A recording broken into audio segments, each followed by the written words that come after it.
السلام عليكم شباب، شلونكم؟ شلون الصحة؟ إن شاء الله بخير، إن شاء الله مرتاحين حبايب قلب، آسفين عن الانقطاع بسبب الدراسة والشغل وانشغلت عليكم كل الشباب. بس اليوم رجعت لكم بهذا الفيديو من أدوات النجارة. طبعا النجارة هي حلوة، لكن اليوم أحب أستعرض لكم هذه الأدوات اللي عندي أو اللي اشتريتها. طبعا هاي الأدوات حبايب قلب مثل ما تشوفون هنا هاي الفخات، هاي فخات بلاستيك بس كلش مفيدة.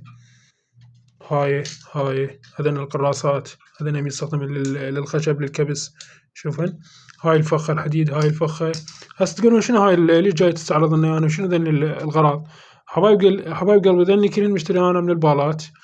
ويعني اذا تدور بالبالات تلقى هواي شغلات بالنجارة وهواي شغلات تفيدك بشغلك، حسب اذا انت كان شغلك اقفاص او شغلك غرف نوم او شغلك مثلا موبيليا او غيره. فحبايب قلبي دائما البالات هي دائما بيها اشياء مفيدة. مثل اليوم هسه انا اليوم اشتريت هاي، لقيتها على 1000 ونص، راح داها ب2000، خذيتها ب1000 ونص، خذيت اثنين. يعني هاي اذا تام عليها هسه يمكن بتطلع ب3000 الجديدة مالتها. هذين القراصات خذيتهن على ربع. شوفون ايش قد عددهن، اثنين، هنا 4، هنا اثنين، هم هنا 6، هذين على ربع دينار حصلتهن. يمكن هي ب1000 هاي الوحدة بالسوق. هاي الفخة همين كذلك، شوفوا حديد، هاي حديد من هاي الزين، همين خذيتها هاي ب500. هاي خذيتها ب1000. شوفوا حبايب قلبي، يعني شغلات مرات تلقى بالبالات كلش حلوة. والضربة القوية اليوم اللي اشتريتها هاي المنعمة حبايب قلبي، شوفوا ايش قد جديدة، يعني والله كارتون. شوف البلاك مالتها مختلف. شوف هاي البلاك مالتها، يعني هاي كارتون ما مشتغلين بيها نهائيا.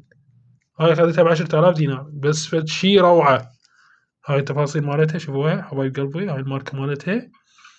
شوف هاي هنا تفاصيل، يعني مو اكو ذني. شوف اكو ذني مرات احنا منعمات بس شنو يشيلون اليابل مالتها ويبيعوك اياها قاطرة حتى انت ما تعرف، يبيعك اياها ب15 و20، لا تشتريها اذا ما لقيت بيها هاي اللزقة، لا تشتريها.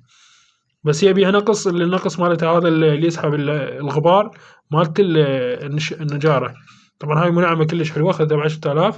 هنا بيها لزاق، هذا شوفوا هذا اللزاق، تلزق عليها قرص، يجي هو القرص مالتها يلزق، هذا بيشون القماش وتلزقه هنا يلزق. يعني فالشي كلش حلو.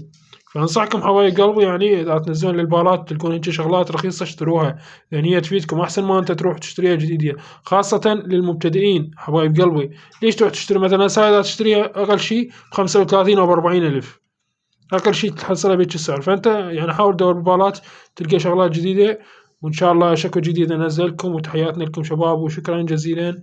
لا تنسون اللايك والمشاركة حتى نستمر بنشر الفيديوهات، وتحياتنا لكم وشكرا جزيلا.